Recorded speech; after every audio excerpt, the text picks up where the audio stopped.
History is filled not only with great heroes, but also with stories of ingenious con artists.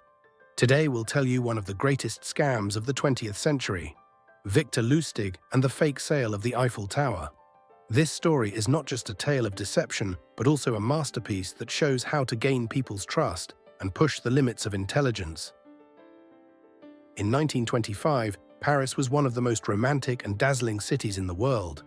The Eiffel Tower had become the symbol of the city, captivating millions of tourists every year.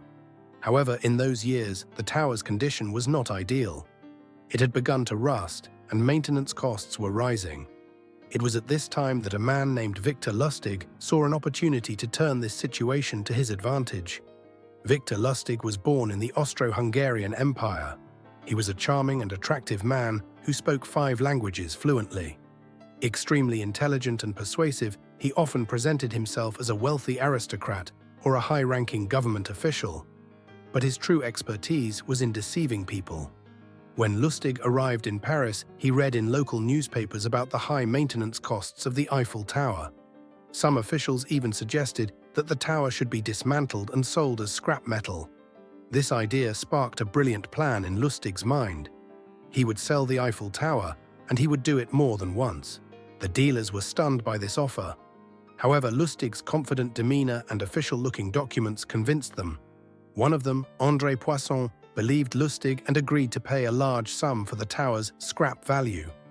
Lustig even asked Poisson for a bribe to make the deal more convincing. Poisson, eager to prove himself as a trustworthy businessman, paid the bribe. After receiving the money, Lustig immediately fled Paris. By the time Poisson realized he had been scammed, it was too late. However, Poisson, fearing embarrassment, chose not to report it to the police. This was the most ingenious part of Lustig's plan. His victims often remained silent out of shame. After this successful scam, Lustig lay low for a while, but for him, this wasn't enough. A few months later, he returned to Paris and tried to repeat the same scheme with another dealer. This time, however, things didn't go as planned. The second dealer reported the incident to the police, and Lustig had to flee the country once again. Victor Lustig went down in history with his plan to sell the Eiffel Tower, but his adventures didn't end there. He fled to America, where he continued to pull off numerous scams. However, in 1935, he was finally arrested for counterfeiting and sent to prison. He died in prison in 1947. Victor Lustig's story is an example of how to gain people's trust and the dark side of intelligence. The idea of selling the Eiffel Tower still leaves people in awe today. So what do you think? Was Lustig a genius or just a con artist?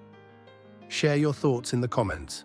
If you enjoyed this video, don't forget to hit the like button and subscribe to our channel.